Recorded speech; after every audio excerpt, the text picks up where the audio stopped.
Halo, Halo, welcome to JND Family, Juan, Nora. Desi. Oke teman-teman, kita sampai di hari yang ke-7 Yes, ya, dengan ayat yang cukup singkat dari Filipi 4 4 ayat ayat 13. 13, dan kita langsung aja untuk proses penghafalan.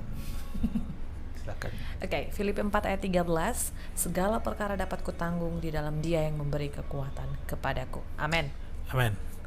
Filipi 4 ayat 13, segala perkara dapat kutanggung di dalam Dia yang memberikan kekuatan kepadaku.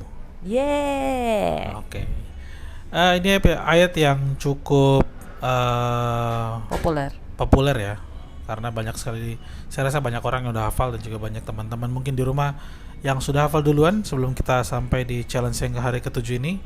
Tapi nggak apa-apa, pasti apa yang kita dapat beda-beda. Oke, kita langsung aja sharing apa yang kita dapat dari ayat ini. Silakan. Oke, dari saya duluan.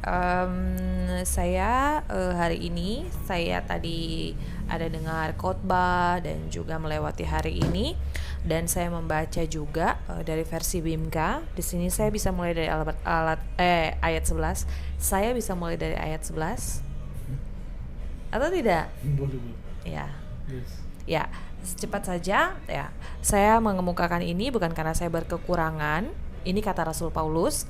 Sebab saya sudah belajar merasa puas dengan apa yang ada. Saya sudah mengalami hidup serba kekurangan dan hidup dengan berkelebihan. Saya sudah mengenal rahasianya untuk menghadapi keadaan yang bagaimanapun juga, baik keadaan makmur maupun keadaan miskin, baik keadaan mewah maupun keadaan berkekurangan. Dengan kuasa yang diberikan Kristus kepada saya mempunyai kekuatan untuk menghadapi segala rupa keadaan. Nah, ayat ini sangat memberkati saya secara pribadi. Ini tulisan Rasul Paulus bukan waktu dia dalam keadaan yang sedang baik-baik saja. Dia menurut saya secara manusia, karena dia ini pada waktu ini ada di dalam penjara. Tapi prinsipnya dia di dalam penjara juga dia tetap bersyukur kepada Tuhan apapun keadaannya, karena dia punya Tuhan Yesus di dalam hidupnya, dan dia tetap melayani, dia tetap mengabarkan Injil pada waktu itu.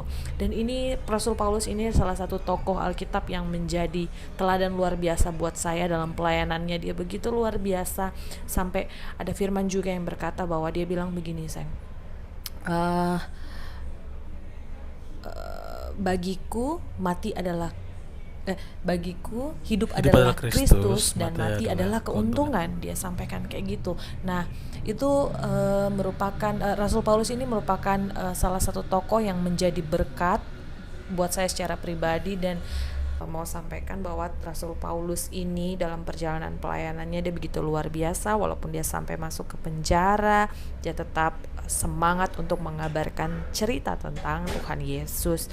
Seperti itu. Jadi dalam keseharian saya juga diajar untuk saya hanya fokus pada Tuhan Yesus yang ada di dalam saya, karena segala hal boleh Tuhan izinkan terjadi, tapi kalau kita punya Tuhan Yesus pasti kita dimampukan, dan itu yang tidak dapat dunia beri. Ya, itu hanya Tuhan Yesus yang mampu beri sukacita, damai sejahtera, ketenangan itu untuk dalam melewati hal-hal yang sulit dalam hidup. Dan juga punya Yesus di dalam hidup itu bukan untuk hal-hal yang happy saja, itu loh maksudnya. Itu juga yang saya mau tekankan. Artinya jangan bilang kalau kita menjadi orang yang diberkati Tuhan secara materi, segala sesuatu kita buat berhasil, terus kita bisa ini, kita berhasil itu karena kita, dan kita tidak bilang kalau itu karena Tuhan. Itu juga banyak orang bilang diberkati hanya karena dari materi. Artinya, oh saya bisa ini, Tuhan memberkati saya. Tapi bukan berarti orang yang dengan biasa saja hidupnya itu tidak diberkati Tuhan. Itu yang saya juga kadang menjadi reminder juga untuk saya. Ya, kadang orang berpikir berkat itu selalu materi gitu ya. Ya, itu yang kadang saya sering lihat orang bilang diberkati melalui ini, punya itu, dan saya secara pribadi kayak wow, saya tidak punya itu, bukan berarti saya tidak pernah diberkati Tuhan. Itu yang saya sempat sharingkan juga sama suami saya beberapa waktu, dan dia bilang enggak, ternyata konsep dari kebenaran berkat Tuhan itu bukan tentang materi saja. Seperti itu. Ada orang yang Tuhan percayakan dengan materi yang begitu, tapi bukan berarti yang tidak punya itu tidak diberkati kayak gitu. Jadi ya itu prinsipnya, bahwa saya harus belajar lebih sadar bahwa Tuhan Yesus tuh ada di dalam saya, bahwa dalam melewati segala sesuatu tuh saya punya Tuhan Yesus. Itu saja cukup itu. Welcome. Jadi tolong saya teman-teman doakan juga supaya saya dapat melakukan firman ini dalam kehidupan. Seperti itu guys. Bagaimana Paps? Lanjut. Panjang ya. Oke, jadi dari ayat ini yang saya dapat, menurut saya ini ungkapan imannya Paulus ya. Bagaimana Paulus benar-benar percaya sama Tuhan dan sudah ngelihat dan sudah ngalamin dalam kondisi apapun Tuhan selalu beri kekuatan. Jadi kalau saya sih nangkapnya dari ayat ini lebih ke reminder untuk tahu bahwa kondisi baik, kondisi buruk, kondisi kaya, kondisi berkecukupan, kondisi berkekurangan, itu semua Tuhan akan mampukan. Karena kan ada juga tertulis tentang kita tuh diuji sesuai dengan kemampuan kita kan. Saya lupa ayatnya di mana, nanti kita cari terus di bawah kayak gitu. Itu sih teman-teman yang saya dapat. Jadi ini reminder buat hidup bahwa ketika kita bisa melewati sesuatu hal yang susah, itu semua karena Tuhan beri kekuatan. Jangan ngambil kredit itu, jangan ngambil kredit yang harusnya kita kasih Tuhan, kita malah mengkreditkan diri kita sendiri. Kayak gitu. Jadi begitupun sebaliknya, ketika misalnya kita mendapat hal yang baik, kadang tuh merasa oh iya karena saya hebat, karena saya bisa begini, kayak saya mau begini. Kadang tuh ini berkaitan dengan yang kemarin sih tentang jangan bersandar pada pengertianmu sendiri. Jadi kadang tuh kayaknya iblis tuh gunakan hati dan pride-nya kita untuk berpikir bahwa apa yang kita dapatkan sekarang itu karena kemampuan kita. Apa yang kita alami sekarang itu karena kita hebat kayak gitu. Nanti kalau misalnya tentang hal yang baik, wah iya karena saya hebat. Tapi ketika hal yang buruk, oh iya ke Tuhan. Kenapa Tuhan? Kenapa saya begini? Kenapa Tuhan kasih saya begini gitu ya?